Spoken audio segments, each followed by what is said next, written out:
Interview.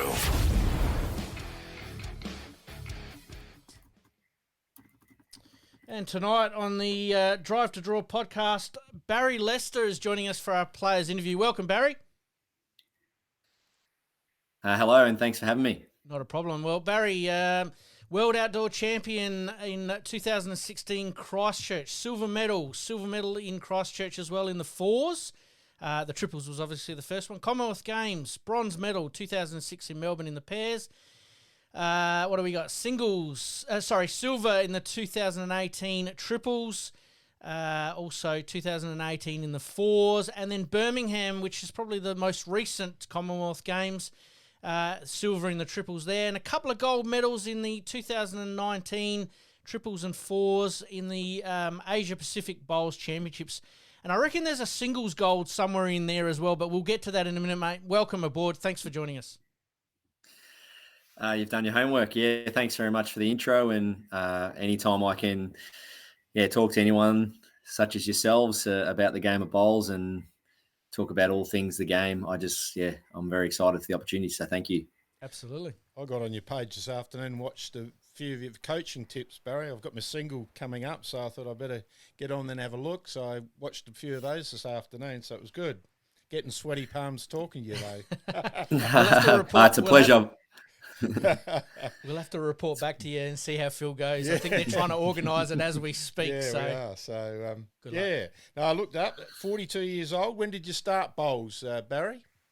What age? My first season I was 14 in a little town called Wedderburn, an hour out of Bendigo.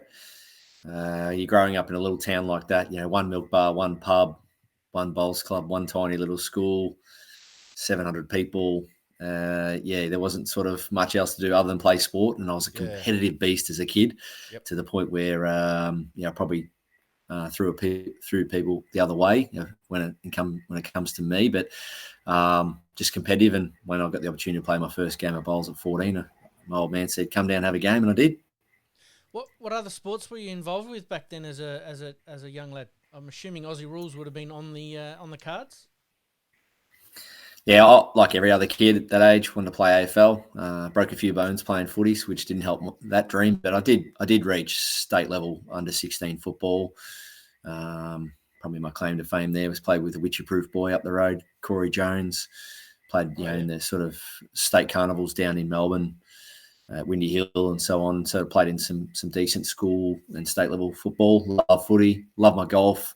Played all sports, but very, very competitive. But I knew as a kid watching sport on TV that my ultimate goal would be wearing the coat of arms, and that was definitely a dream of mine in whatever sport I chose to attack. Absolutely. Did you play in your old man's team when he said, "Hey, come try bowls out instead of running around a footy field"? Did you end up playing in his team or his rink, or how did that all come about? Yes, we did. Played a bit of pennant together. Unfortunately, my first season was B grade, where Dad played, because he was always trying to get into the A grade. It was always a scary night in the household when the teams came out for pennant. Back then, it wasn't Facebook, text messaging, websites. Back in the mid '90s, it was you went down to your local bowler and you checked the notice board, and if it didn't read well on the notice board, it was a scary trip home. It was either reach for the beer in the fridge and knock a few down and get angry, or it was mum went to bed early that night when he didn't get picked. Love it. But yeah, we played a bit together, played club champs together, won club triples, club pairs. But my dad was unreal. Like any time I was training, competing in any of the events, he was just all about just providing as much guidance and information as he could. Yep. And highest world ranking I see was 26. That's pretty current, isn't it? It's 2024. Is that right?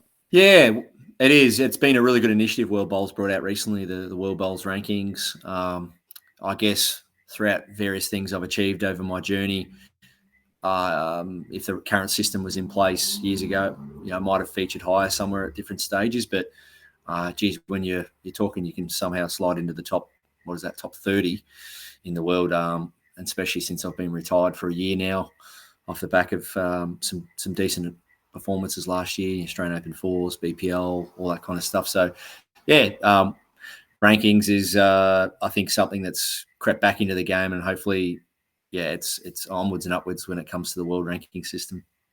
Yeah, myself, I'm just outside the 30 at the moment. Oh, mate, you're doing well. Is that well outside the 30? Yeah. Million. Now, talking about rankings, obviously back playing with your old man there. When did you sort of leapfrog him and then move on to sort of bigger and better things, and then I suppose realise that bowls is the path you were going to take? So at age 16, I won my first club singles, and that was pretty cool. I often say if I hadn't won that club singles at 16, my second season, I probably would have walked away from the game. I would have went, all right, that was a good little experience. But Dad said, that's probably a sign that you can go onwards and upwards. And then within 2 years, I was playing the state under 18 side. We did a big move from one side of the state to the other, moved to Lakes Entrance, and that was pretty scary for me. You leave all your mates behind, your schoolmates and all that, but once I got down to Lakes Entrance, great club. They definitely shaped the future of my bowling career. They gave me employment.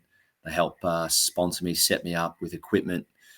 And then the great legend himself, John Snell, OAM, moved to Lakes Entrance. Of all the places he could have moved to in Australia, he's written books, played at the highest level. He decided to move to Lakes Entrance and become my mentor. And I was just a sponge for information under John. And that was when I was sort of 18, 19 years of age. So, playing state level. I remember my first plane trip was through playing bowls, so that was pretty cool. I'm like, wow, my first flight at 17, 18 was cool, wearing all the uniforms. I'm like, all my footy mates are just staying back in town playing footy, and here I'm on planes flying around Australia representing Victoria. So I wanted more of that. I was really hungry to do that more, and obviously my main hunger was to try and climb the ladder to go higher with the representative duties. So we'll move on from there. Obviously, trying to establish yourself, obviously, at Lakes Entrance there. I'm assuming a couple of pennants maybe along the way. Yeah, won a pennant. I didn't win one with my dad, but I won the club pairs with my dad there. Had a few cracks at sort of winning a couple of titles with my brother as well, my brother Tommy at the time. But won the pennant for Lakes, became the youngest player for Lakes Entrance and sort of Gippsland to make the state side.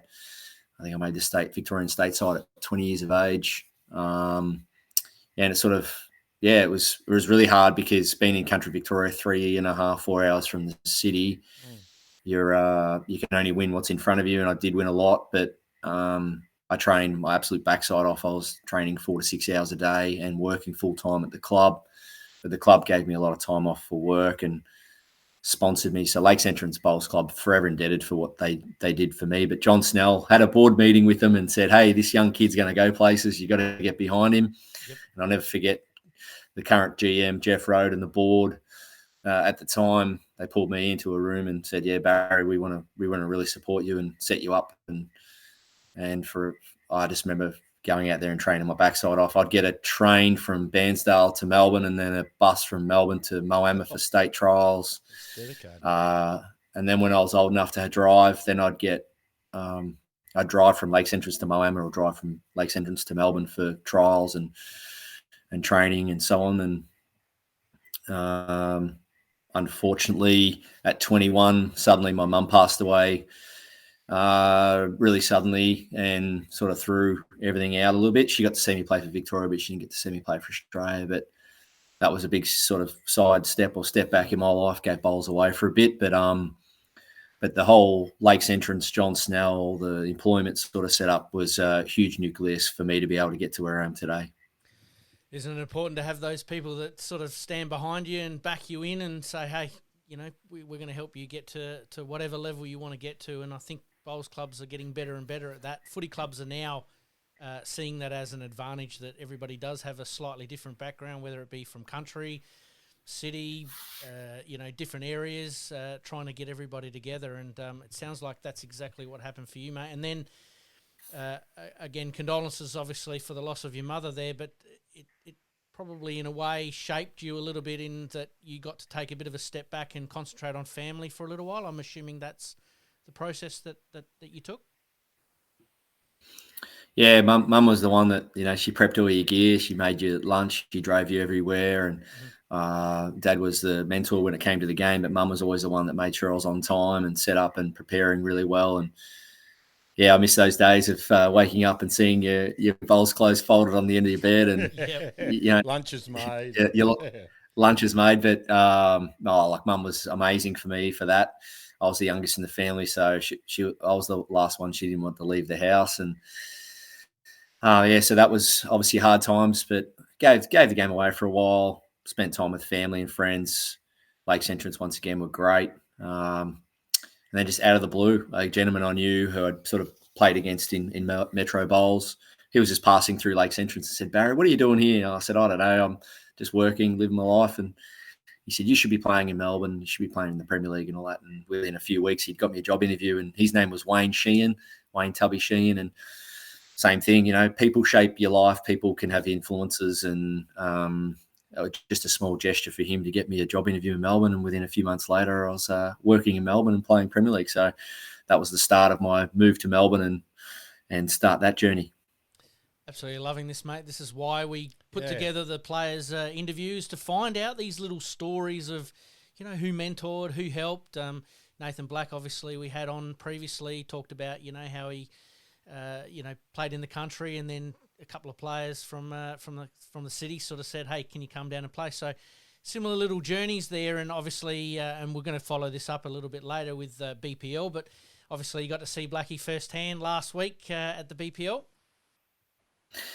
Yeah, sure did, and I've been a big fan of Nathan for quite a few years. I got him his first Aero contract. I set him up there a while back. Sort of early chats was Aero were like, "We're not sure about Nathan just yet," and I'm like, "This kid's he's going to be a star," and made sure I got him all his gear and his shoes and bags and stuff, and been great watching him develop the last sort of 5 or 6 years from a junior, and to sort of just tackle the event. I can only really think of one other person that's been able to do that the last few years, since Kylie Whitehead. Her first event, she came in, made the All-Star team, just dominated the event, and just was arguably the best lead for the whole BPL. So to see someone like Blackie do that back end as well, and in the company of Steve Glass and his coach, Karen Murphy, and just amazing. So he really did embrace the environment, which is so important with the BPL. You can't shy away from the crowd and the TV and that. You got to really embrace it, and he did that to the best of his ability, and really looking forward to what he can do moving forward. Absolutely. Yeah, it'll be an Australian call-up, I'd say, not too far down the track. Yeah, that's right, and it's going to be completely up to him. Nothing will be handed to him. Nothing will be for free. It'll be all hard work, sweat and tears. And he's with time management, good people around him, and the right planning, being in the Jackaroo's environment, he's in a great place. So hopefully the sort of the international bowls calendar gets bigger again. It's been pretty quiet for a while, and obviously with bowls getting back on the Com Games program is going to be great. So hopefully there's some big honours for him moving forward. It's probably looking down the track, he'll probably move into state. Do you reckon that'll probably come a time? If that has to be, if I must admit, I thought I'd never leave Lakes Entrance, but it's someone provided me the opportunity, and if someone gets around Nathan. But there's one thing I will say there in bowls, where it's South Australia, WA, Tassie, there is lots of opportunities, and there are great employment opportunities. Big brands, big sponsors. There's a lot of money. There's a lot of well-to-do people in the sport. If Nathan wants to stay in South Australia, I'm sure he can make it happen. Yep. Just like the Andrew Smiths did, the Wayne Rudigers did, and so on. So hopefully he can do that. But it's going to take a community effort. Bowl South Australia rally around him. It's going to take businesses, bowls clubs, the whole community say, "Hey Nathan, let's get around you," like Lakes Entrance did to me, and like Karen Murphy's has with BCIB and so on. So I'm sure there's maybe a big brand over in South Australia that could say, "Listen, Nathan, we want you to work with us. We'll support your bowling career. You're already making big inroads." So, and then you've got the pathway programs and all that. So I think it comes down what Nathan wants, and if he wants to stay at home, I believe it can really happen. It just means that there's probably got to be a team of people that want to help him and to sort of achieve that. Well, we don't want to talk about Blackie all night because we could be here all night, but we're going to get back to you, mate. But it sort of does lead us to where we were saying is that, you left Lakes Entrance. You clearly remember your first pennant premiership, obviously, there. Then you moved to the city. You said you played Premier League. Who did you play for there, and did you get a pennant there somewhere? I'm sure you did. Yeah, I had one season at Burden Park, part of sort of the employment role, and then got another job working for a company, which they were great, Russell and Peter Lawton, and they said, Barry, look, wherever you feel you need to go with your bowls, we'll support you. So I ended up playing at Melbourne Bowling Club, the oldest bowls club in Australia, and I got to really play with my good mates too. I think of Brendan McCallum, Russell Green, Johnny McCarron, those kind of guys, Brett Layton, and I could play with some of the best players, against the best players, be at a really old school, traditional club where you walk in sort of the four walls of the club and you appreciate the history and what it was about. So I got to do that. But a sort of little background, I guess, support base I had was the Victorian Institute of Sport. I was a scholarship holder there, so gym access, doctors, sports psychs. I had a lot of access to great resources there at the Victorian Institute of Sport. Unfortunately, that's not sort of a national thing. It's not something that's consistent across all states and territories. But lawn bowls has been a program under the Victorian Institute of Sport banner for quite a while, and without that scholarship, I wouldn't have had access to that, because I've always considered myself as an athlete that plays bowls. I've never been a bowler that's fit and healthy. I've always been and wanted to be an athlete. And Victorian Institute of Sport really helped me think like an athlete, train like an athlete, and go out and get the best of out of myself. So that was a big support network. And yeah, all of a sudden, playing at Melbourne, winning a few big titles. Who would have thought? Pretty much to this day, arguably my biggest achievement would be nearly, getting that first cap for Australia and playing comm games, especially after a couple of years after Mum had passed away. That was going to be my question. What was your greatest moment? So you've covered that one. Well, I think there's another greatest moment coming up that Barry's going to talk about in a minute. But you then obviously are part of the Jackaroo squad. Who was in that squad? As you're the young fella coming in. Who were some of the older, more established statesmen at the time? Yeah, it was sort of a bit surreal. You get picked for your first Australian squad and you go to a camp, and one of the first things I remember that camp was Kelsey Cottrell being 14 years of age. I remember her first training drills was with me, and I'm looking around. There's Kevin Walsh. Absolutely love Kevin Walsh as a player.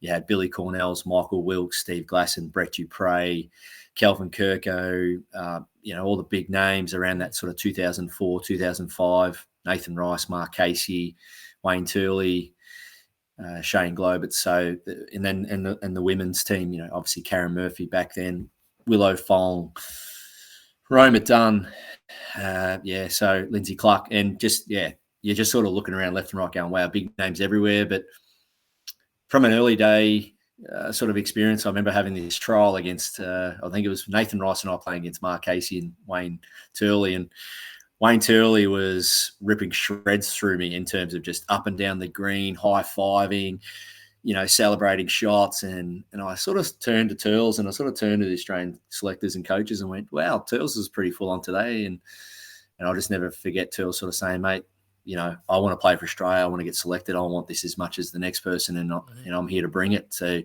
I just remember that from then on, I've always brought it since, whether it's been up and about at a BPL, or it's been up and about in a pennant match or whatever it is. If you want something so bad, you gotta know who you are and you got to bring it. And I'll never forget Turles sort of handing on that sort of those words of wisdom. And that was my first camp experience. Going, well, I'm messing with the big boys here, and you're not down in sunny Lakes Entrance anymore. You got to bring it. So I thought, well, okay, I will. And lucky to get some success early days, but I'll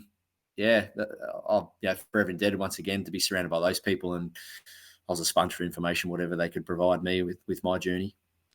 Mate, I'm always pleased to watch you play. You always put a bit of flair in. You either got the earring in or the peroxide blonde hair, or you had the ponytail, and you had the pink band or the red band, and you've had sort of everything. You're good to watch, and you make it a bit more, out there. But yeah. So I always enjoy watching you on the bit, whether it's BPL or on Australia or whoever you're playing for. It's always good.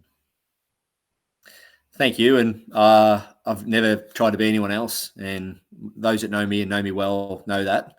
Those that judge from afar don't know that, and that's fine. But yeah, I've just been a boy that grew up in the country. I've worn pretty much my heart on my sleeve with everything I've done, and I haven't tried to outdo anyone else. So I haven't tried to win more titles or anything like that. I've just tried to get the best out of myself and be myself. So if it means wearing a stud, which I've done pretty much since I was 14 in my ear, I've got a few tattoos, but I know that anyone that sort of looks over and sees me as a teammate, they know I've got their back for them. So, yeah, no, it's a credit to you, mate. You've been an absolutely outstanding ambassador to the bowls community.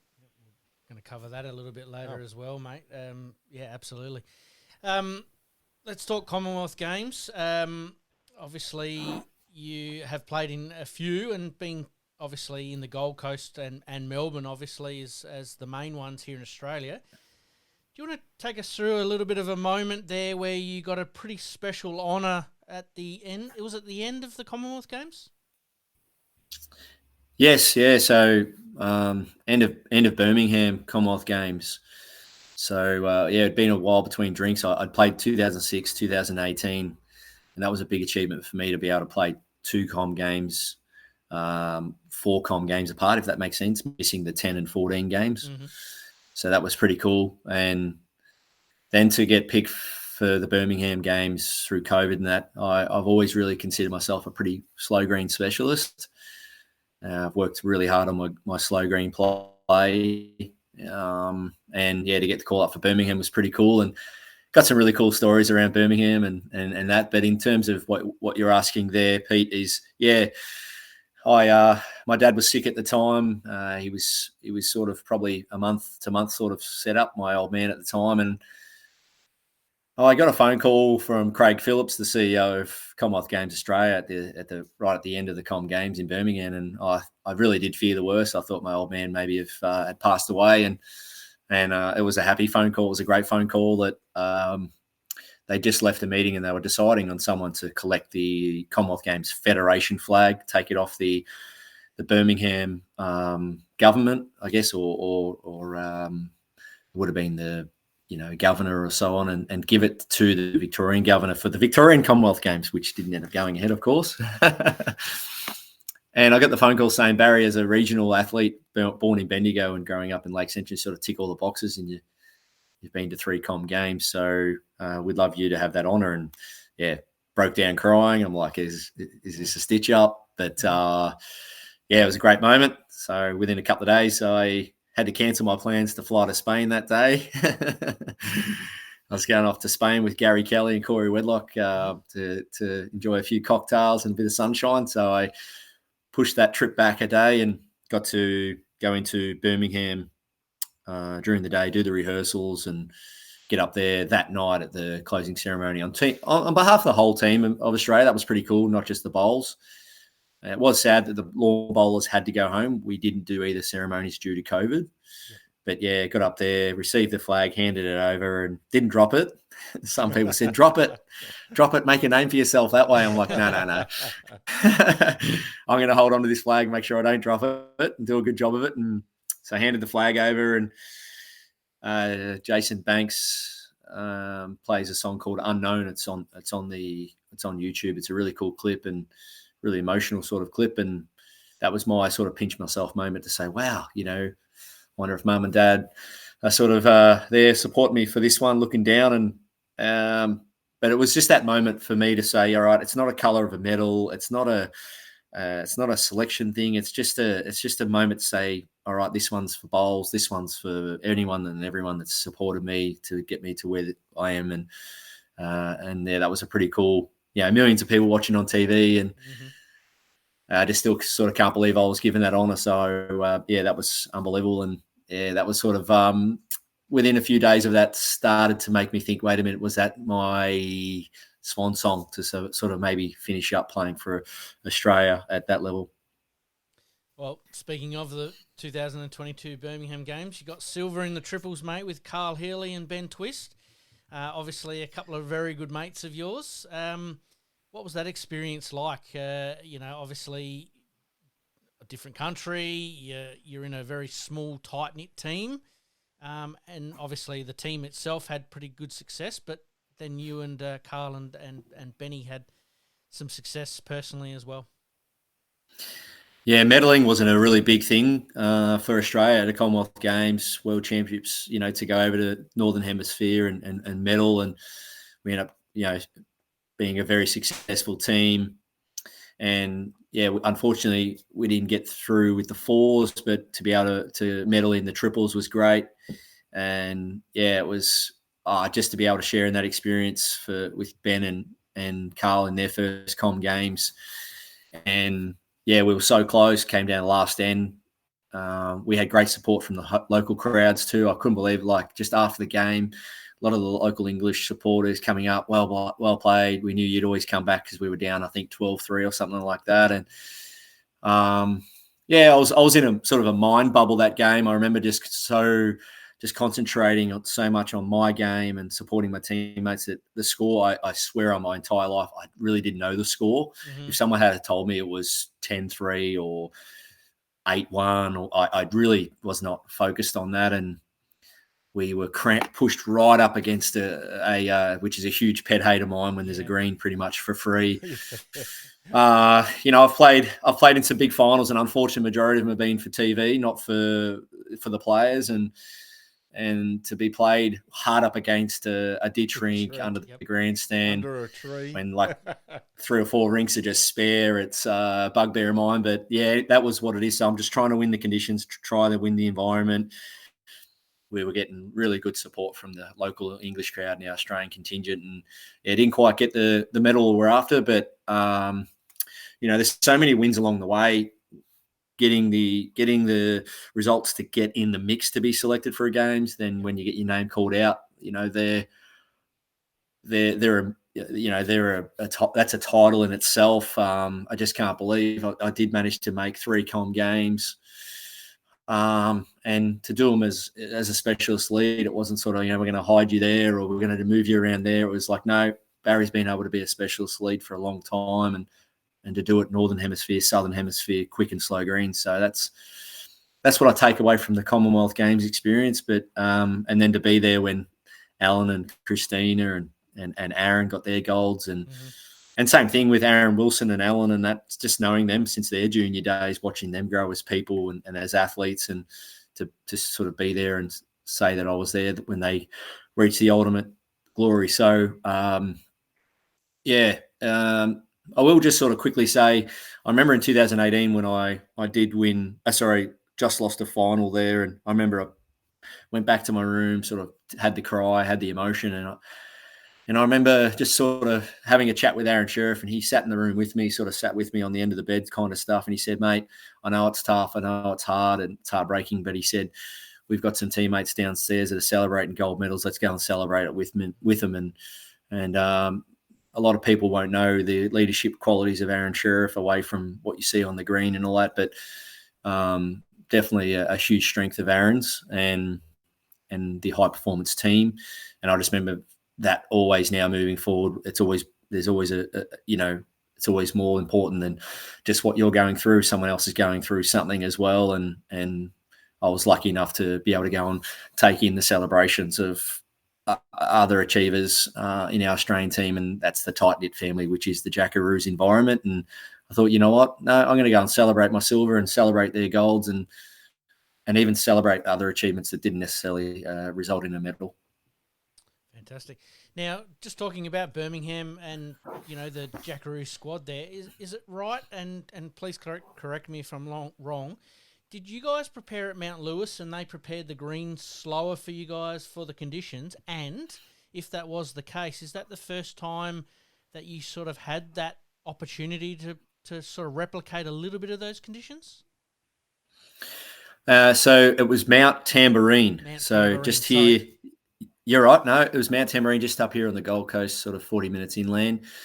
The greenkeeper there and the club were very, very obliging. They put one green aside, made it super slow to the point where you probably won't play on a slower green than that. But I mean, I think for the mental challenge, the physical challenge, and the ability to do what Karen Murphy says a lot, and that's to be comfortable when you're uncomfortable. Mm-hmm. So I think being able to adapt to a super slow green was really good training. Yes, we did. Maribyrnong Park leading into Glasgow Com Games. We picked a 7-man team to go to Glasgow and Wales in 2013, and I was lucky enough to have that green not far from where I was. So I trained there 2 or 3 nights a week and got picked for that tour. But it's something we've done a fair bit in the past, and I've done it for other trips overseas, but whether it be a slow tennis court or a croquet green. But Mount Tamarine were fantastic. We had a Trans-Tasman there. Yes. We did a lot of prep there. We had camps there, and it was great. And we went over to Birmingham 2 months out from the Com Games, had our trials, and we got to Birmingham. We got off the plane, and the pilot said, "Sorry, there's no bags on this plane due to weight restriction and dodging the Ukraine and Russian sort of war." And the pilot said we didn't have enough weight allowance, so we had 5 days without bowls. And I used some size 1 old school Drake's bowls out of a garden shed to trial for the Com Games. So that trials didn't quite go to hand, but as soon as my right equipment turned up, we were good to go. And I remember I spent about a half a day throwing jacks into a bucket, just prepping for rolling a jack at a certain length and so on. And Birmingham was a certain beast, but yeah, we were up to it because the prep was really, really great. The high performance team and all the Jackaroos staff put a great program together to sort of set us up for that, and it was great to see us do well over there. It's about the only thing you couldn't have predicted in the, like you said, Karen Murphy saying, be comfortable in the uncomfortable. That's as uncomfortable as it gets, doesn't it? Yeah, it's called emotional regulation. I've sort of, through my business and through my training, when something sort of hits you that's sort of not normal, how you regulate that from an emotional perspective. When you take that mark and the siren goes, wow, it's just dawned on me, I've got to kick a ball to win the game here after the siren. So emotional regulation, how you deal with it. And we knew that we couldn't turn up to Birmingham and go, wow, the greens are slow. Wow, it's cold. Wow, it's raining. Wow, it's windy. Whatever. No, we were definitely well trained and well put to accept those conditions. All right, mate. We'll move on from the Commonwealth Games. Obviously, you were in Melbourne, playing in Melbourne. When did you make the move up to Queensland, and was it to Burleigh Heads? Yeah, so I did something that no one else had done before, but I was willing to do it, and that was after I played in the first Australian Open in 2015 on the Gold Coast. That's when it moved up there. Had a bit of success, got sort of deep in a few disciplines. I thought, well, I need to maybe play on the Gold Coast more often. I need to play on the quicker greens instead of sort of having the winters off in Melbourne. And I joined the South Tweed Sharks and started playing winter pennant, 6 a.m. flights, 6:25 p.m. flight home out of Gold Coast, getting home at midnight. So it was a full day up and back to the Gold Coast. No one else was doing it, but I was prepared to put in the time and effort, start playing winter pennant, winter greens, training. Sometimes I'd spend a weekend up here training. Started to become comfortable and really enjoyed the lifestyle. And then when I got picked for 2018 Com Games, I was like, wow, living in the village up here for a month, sunshine. Just went, I think I could twist the missus's wrist to maybe move up here. And out of nowhere, I was playing winter pennant, got a phone call, job going at Burleigh Heads, bowls coordinator. Sort of took a few months to sort of sort that out, but got the bowls coordinator job. It was a new job for them. It was a new role for them.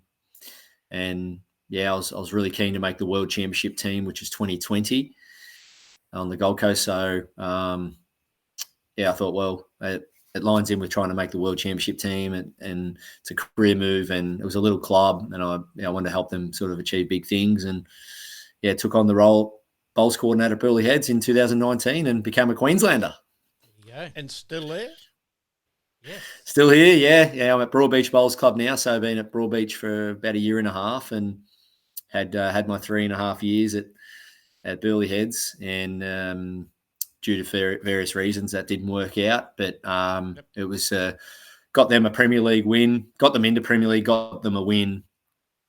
Probably to this day, it's probably the biggest thing they've ever achieved, win the Premier League there, and so I'm glad I'm sort of part of their history in doing that. But moved over to Broadbeach, we won the Premier League this year, and I get to sort of do a marketing and promotions role under the bowls coordinator at Broadbeach now, as well as sort of working for myself. So it's a really professional, transparent club with the board and the management, with the staff, and it's just such a professional setup, and really excited to be a part of the Broadbeach Bulls.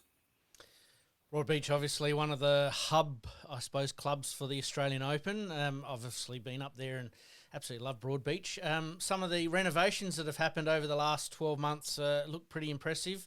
Can't wait to get back up there, mate, to see them. Yeah, make sure you do, boys. Yeah, the outside decking, and just the way we've jazzed the place up, really make it really environmentally friendly for the community. And we've got some new programs happening at the moment and things we want to plan for the new year. But our school holiday program last time around, I think in September, we had 50 kids with their parents, sausage sizzles, all that kind of stuff. And it's great to be able to do a lot of community work and make sure we know that that's who we are first and foremost. And we've got our 70th birthday coming up soon. It's just a great club to recognise where they've been, where they're going, and the general manager Simon Neal and the board are always trying to make sure that they're front and centre when it comes to providing for the community, and I get to be a part of that now. Their future, and they support me well, especially with my own business. I've got a role there where I only have to work 8 days a month, but they support me as an athlete, support me as an employee, and as well as someone that runs their own business. Very good. Absolutely fantastic. If anyone wants to, when you're up there for the Australian Open, or if you're up there in general, make sure you sign up for a membership for the Broadbeach Bulls. I'm actually a member there at the moment. It might be coming up to my 2-year lapse, but when you're there, obviously you get all sorts of benefits, and you get information that gets sent to you all the time. So if you are heading up to Queensland, it's one place to certainly drop in and enjoy, as most people would probably already know that are watching our podcast or listening to the podcast. So absolutely, mate, it would be fantastic to catch up with you there. Let's move on a little bit. Obviously, you've moved over to Broadbeach. You've mentioned there that you do have your own business, and the Blessed Bowls, have I got that right? Yeah, well, it's my brand name is Blessed. So it's Bowls Leadership Excellence Skills and Training. I put that together quite a while ago. Mm-hmm. I always did want to sort of have my own business in bowls. I had to put it aside for a while to I sort of gain new experiences and learn new things and did some training. And now I'm in a position which was pretty scary at the time, to be able to go out on your own and run your own business. But I've clocked up a lot of kilometres. I've coached in a lot of parts of Queensland, New South Wales, Tassie, South Australia. I come over to South Australia every year. Mm-hmm. I love golf. I love the best thing about golf, the live golf. I love the team aspect. So I'm a GC Ripper fan. I've got a man crush on Cameron Smith. I think most people do, mate. You're not alone there.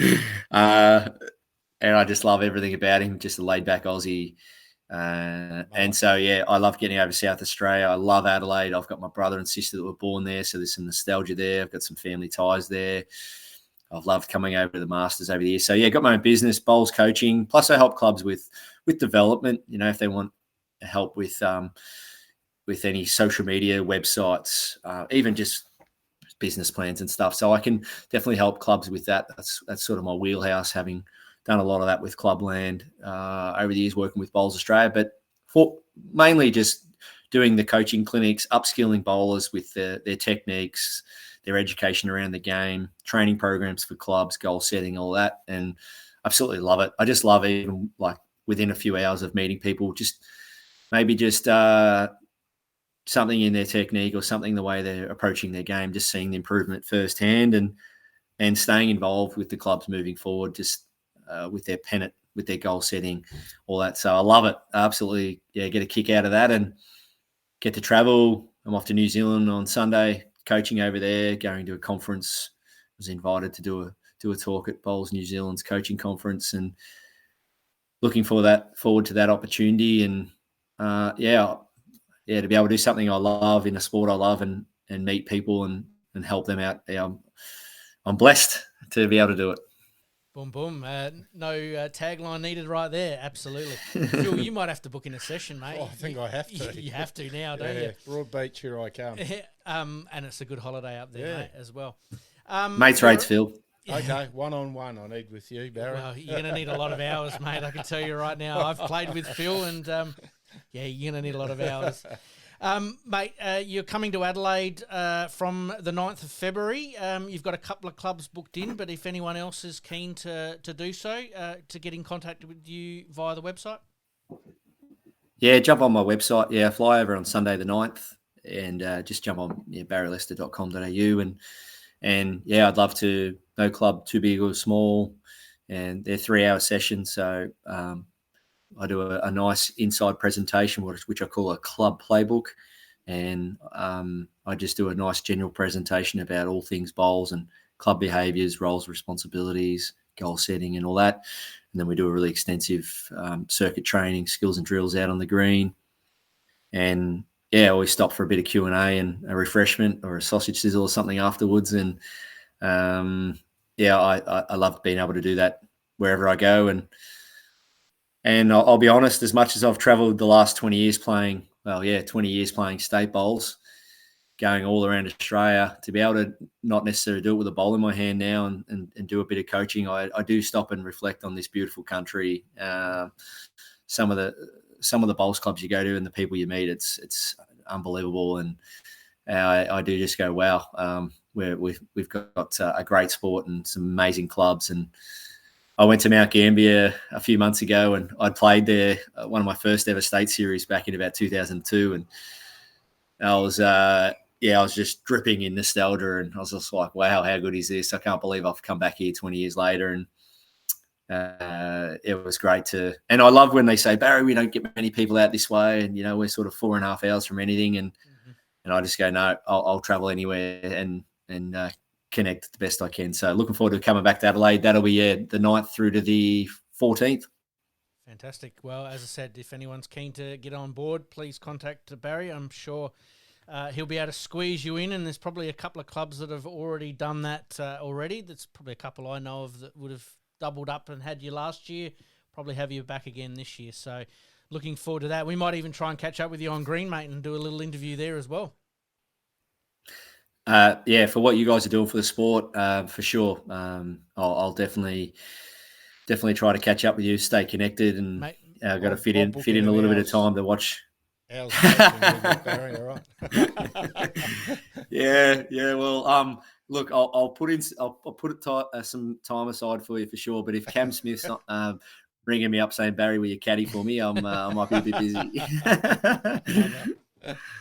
I love that playing the Pro-Am the day before the live starts. I tell you, my golf game's not quite good enough, but even if I'm like caddying or scraping bunkers or something at the Pro-Am, I'd love to get on the other side of the fence. Absolutely, and the Grange Golf Club is an absolute ripper too, mate. So the fairways are like carpet. There. Yeah, it is. Yeah, you could almost roll a bowl on there without any problem, mate. Absolutely, you could. Yep, mate. Let's have a little bit of fun to finish off today. We're going to obviously go through a couple of standard questions that we do with everyone. What bowls are you using? It's got to be Aeros. Well, we knew it was Aeros. Yeah, so which ones? Yeah, so I joined Aero since day dot pretty much 2012. So I've been with it for 12 years. Changed my game completely. Yeah. So I'm mainly 9 to 5, Monday to Friday. I use Aero Optima. That's sort of that middle bias, anywhere between sort of 12, 13 up to 16, 17. If you're playing on something super quick, I might go to a dynamic or turbo, or as I have done in the past when I've gone overseas, I've used a revolution or an aero groove in the slow stuff.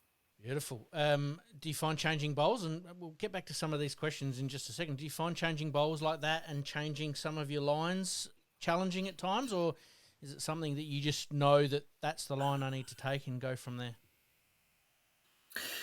Yeah, so I guess the easiest way to say it is BPL last year, or this year in February when we won it down at Moama, I literally pulled the bowls out of the box. Never, ever rolled them in my life. Rolled with them on the Sunday and then used them on the Monday and won the BPL with them that week. The reason why some people will say that's a risk or it's a gamble. The reason I have the ability to do that is because I know under the Sydney Harbour Bridge trajectory, yes, I just have to find the widest spot. So I'm a bank bowler. I just find the widest spot and the bowls do the rest. So I've done that all around the world, from Wales, Scotland, Birmingham, South Africa, Hong Kong. I've been able to just grab a brand new set of bowls out of the box. So that's why I love the equipment. And I change bowls a fair bit, and literally, I'm definitely not bragging here. I've won probably half a dozen tournaments using a brand new set of bowls. There you go. That's a nice, interesting little fact there. You sort of led me into it very nicely. Before we get on to a couple of the fun questions to finish this off, was BPL. We actually haven't covered that. Obviously, the BPL format, a little bit different to what you normally do. It's a little bit faster, a little bit more intense, and very tactical. What are your thoughts on that innovation for not only Bowls Australia, but I'm assuming that they're looking to take this a little bit more worldwide now? Yes.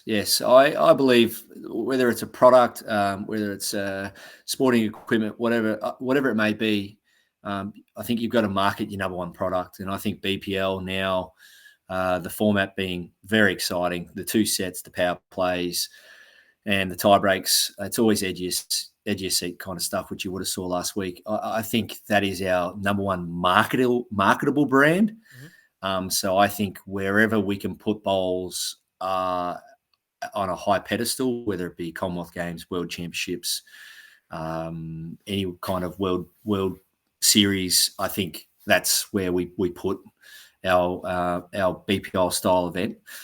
Trust me, I'm a traditionalist. I love 25 up singles. I love, replaying dead ends. I love all that. I think, but when we're crying out across the sport and the country to try and put bowls on the map, we have to put bowls on the map to what the consumer wants. And I think that's what we do with Jack Attack, Night Owls. It's the quicker format. It's the exciting format. And I'm really excited to see where the sport takes BPL and those kind of formats in terms of potentially at World Championships, Commonwealth Games, and any other events. So, we've built a great brand and a great product, BPL, and who knows where it could go. So, I'll back it all the way. Sorry, You're right. No, I love watching it. I've got it all taped on Fox, and I watch it back over and over and over during the winter months. And it's just a great format, and it's quick. It's entertaining, and that's what people want. Plenty of beer in the background, and cheering and music, and it's the way to go, isn't it? Certainly the format we need. Well, I got a question for you, gents. How's that? All right, so fire away. I like this. There you go. Is this a first? Yeah, it is a first. Yep. So imagine someone waved their magic wand and said, guess what? Commonwealth Games, lawn bowls has never, ever been in it. But lawn bowls have just been granted that one wish that it's going to be in the Commonwealth Games. Commonwealth Wouldn't or you Olympic? probably... Olympics. Commonwealth. Commonwealth, yep. Yep. To showcase lawn bowls and the excitement of the game and the colour of the game and the youth of the game, what event would you want to give the world from a Commonwealth Games perspective to showcase bowls? And that's the question we as a bowl society probably need to answer. So I'm keen to know what you guys would say. I'm keen for the BPL format if it remains the same, as in I don't think there's too much to tinker with. I agree. I'm with that. It's exciting, fast, over in an hour and a bit or whatever. And yeah, it's the way to go, I think. There you go. There you go, boys. I don't have a yes or no. I didn't need an answer yes or no from you, but I'm happy either way. Trust me. But I think I do like to promote the game the best I can, and I think the world needs to see bowls for what fun it is, and the colour and the vibrancy and the noise and the music and all that. So I think the more of that, the better. I think, I mean, certainly we use cricket as the standard, I suppose, of looking at Test match versus one dayers versus T20s. I'd say that your Test match is probably a bit more for your serious bowler playing Premier League Division 1 potentially. Your sort of middle range player, is very social, that maybe want reduced ends or something sort of modified slightly. But we have to build from the base up. And if we can get players playing in this sort of T20 style format early, they then have options to go to that next level or the level above. That's just how I view it anyway. Well said. You're right, Pete. And what the Big Bash League does is it promotes cricket to the uninitiated. So they see the colour, the fire, the big sixes, the big hitting, and you might not be a cricketer, but you see that and you go, all right, it's worth watching. And that's our biggest task for lawn bowls worldwide. We need to promote bowls with something that grabs the attention of the uninitiated. The other option that we had, and I did mention this a couple of weeks ago as part of our podcast there, was potentially bringing in like a bit of a split times format, considering we have people that are a little bit time poor at the moment, but, don't mind playing the night hours, but could potentially play on a Saturday for a club where we do have a bit of a halftime break at about the 2-hour 15 mark where the bell rings. That is a bit of a marker that we could potentially have one lot of players coming in and another lot of players going out, and that social aspect could help grow the base of some clubs. I'd be interested to know what your thoughts might be on that. Yeah, I'm okay with that, and I know with the whole state of origin when it comes to AFL, I'm sure you're AFL lovers, being from where you are, and I still can't see how they can't do a some kind of mid-season hybrid 20-minute game over a week, 4-day weekend state of origin series. I'm so bemused. But anyway, yeah, for sure. If you need to split games or break them up throughout the year, we're very lucky here in Queensland. We have 6 weeks of pennant, July, August, and we have 8 weeks of Premier League, February, March, and we're not tied down to a 20-22 consecutive week season. Don't get me wrong, we'd probably play somewhere around maybe the 16 weekends of sort of committed tournaments, but they're not on top of each other. They're broken up.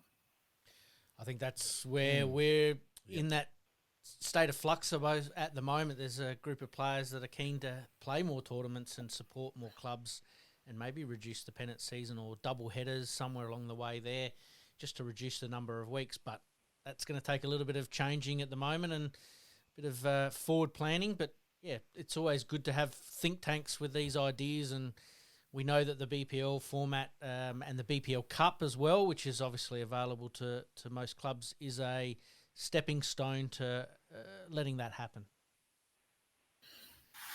Yeah, well said.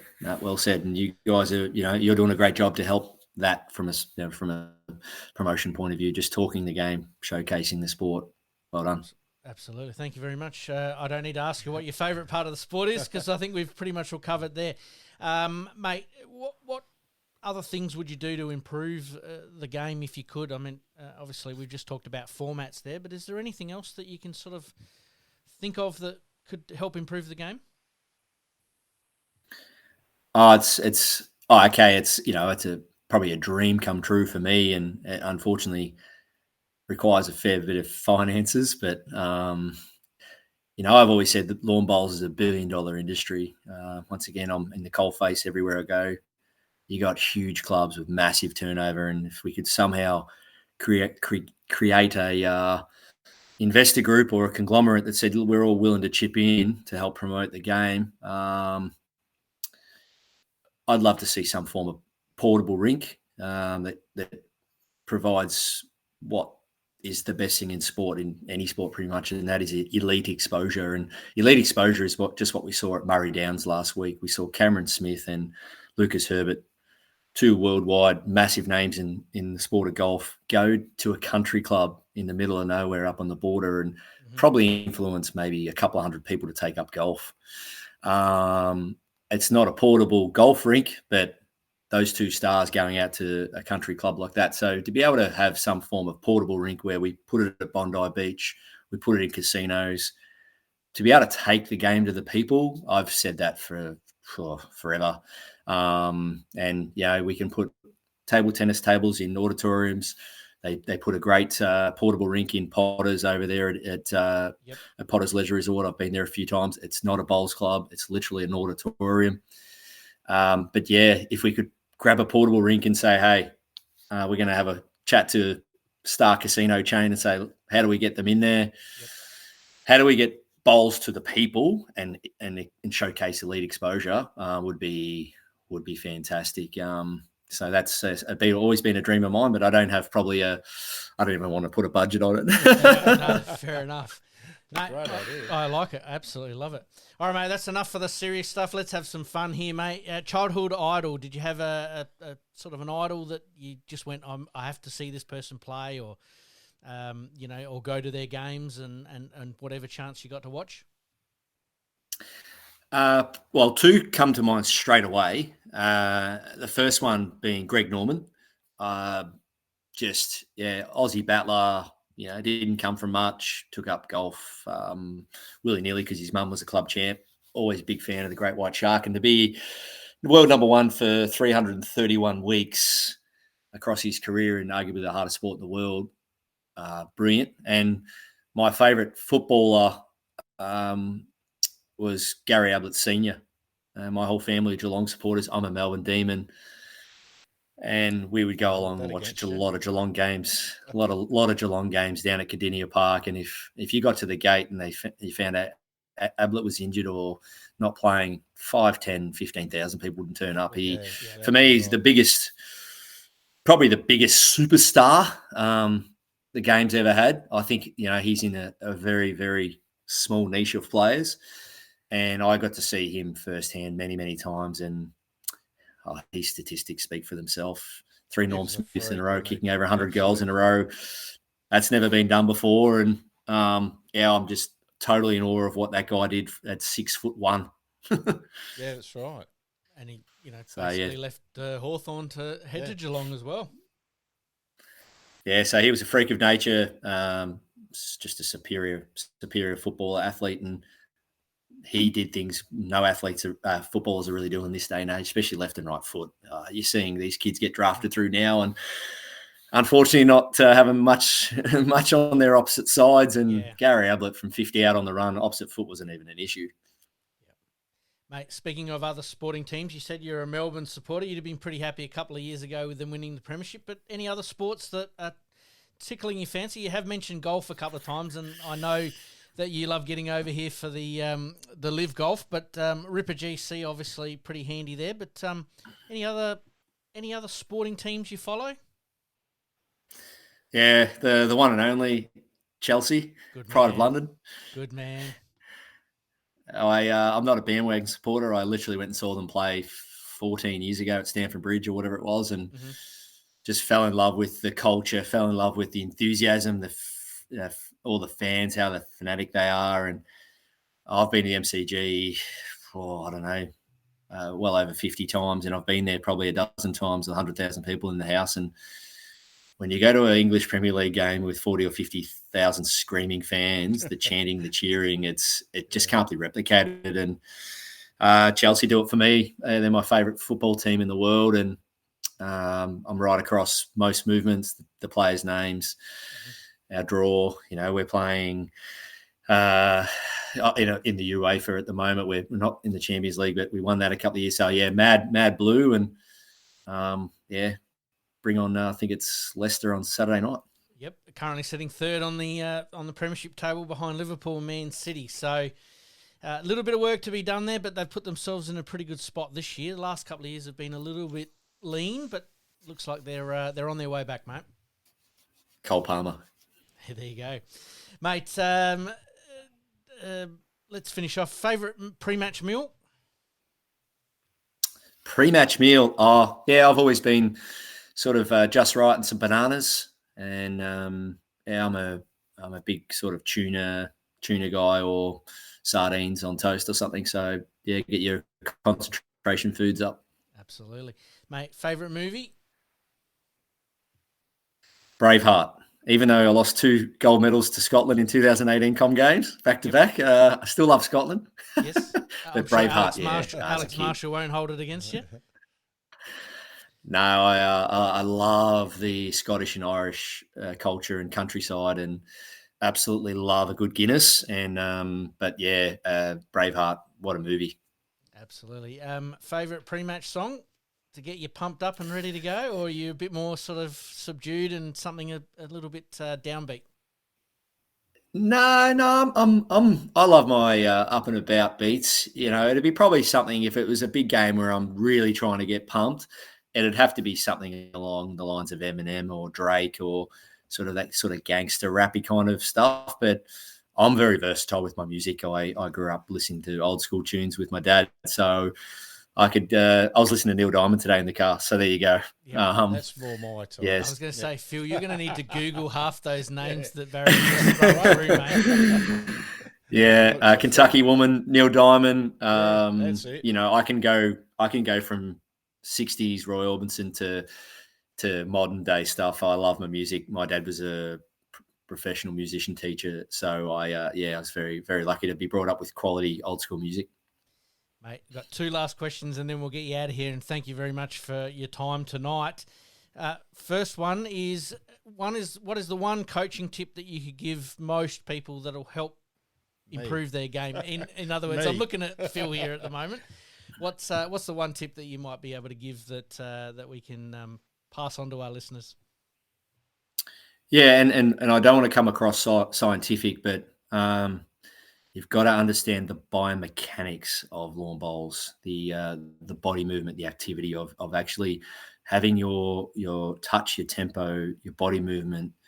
You got to have everything working together, and that is biomechanics. And in short, if you look at golf, very highly technically biomechanical sport, the world's best players right now are always looking to get on top of their biomechanics from what their hips are doing, what their knees are doing, their shoulders, their wrists, their hands, and bowls is no different. And you've got to understand that the speed of your hand, you've got to understand what kind of body movement, what kind of load is being forced forward. You've really got to understand that. And the more you understand what your body should be doing right throughout the technique, it'll definitely fast track your development. Mate, you have one of the smoothest deliveries going around, so I'm sure you've spent plenty of time on that. Is it true? A little bit of fun here, bit of trivia here. Have you spent time in front of the mirror watching your own delivery as part of that biomechanics? Yeah, so I used to be only a pendulum bowler up until 2008. I'd stay static, so I wouldn't leave the mat. And I went to Malaysia and learned how to play on slow greens with the coaches at the time then. And they said, Barry, you can't bring your Victorian pendulum delivery over here on 9-second greens in Kuala Lumpur. So I learned to hold my step, stand taller, and create timing where I'd press forward and have my body leave the mat. And I look at other really good slow green players in Mark Casey and Nathan Rice and, you know, the players I was playing around with back then around that time. They were always sort of pushing forward, moving forward. So I always think of my delivery and other people. I think it's probably another good little tip is a skateboard ramp. As you're going down, you need to be moving forward and then stay down at release and then come up. So finish the skateboard ramp. And so it's a downward forward movement. And so I became a bodyweight bowler in 2008, 2009. I went over to Hong Kong in 2012, won 2 gold medals, won the singles, won the pairs, became the first Australian to do that. And that was off the back of really learning how to have a forward bodyweight delivery. And I've been a bodyweight bowler since. I watched that one today, actually, on one of your videos. Yeah, it's one of the ones I watched today. So, There we go. I better put that into play tomorrow night. I was about to say, mate, you've got the perfect tip to go tomorrow night. Mate, the last question to get you out of here on this one, and it's the most fun one that we ask all of our guests. If there's a movie made about you, who is playing you and what movie might it be? Yeah, so it's Crackerjack 2. I love it. I've been waiting for 20 years. I've been waiting for Crackerjack 2 to come out. I even rang Malloy? What's his name? Malloy? Mick Malloy? Sorry, his name's escaped me. Yeah, Mick Malloy. I even yep. rang his management once, and I wrote a sort of a 1 or 2 page rough sort of script once. So I'd love to see Crackerjack 2 go ahead. And as there's a few young stars coming through, and maybe I'd sort of take on a role in the movie as an old cranky retired coach, supporting either a superstar or superstar team. Yep. And while we're on the subject of it, why not Nathan Black play my role? Love it. There you go. We'll have to pass that on to Blackie.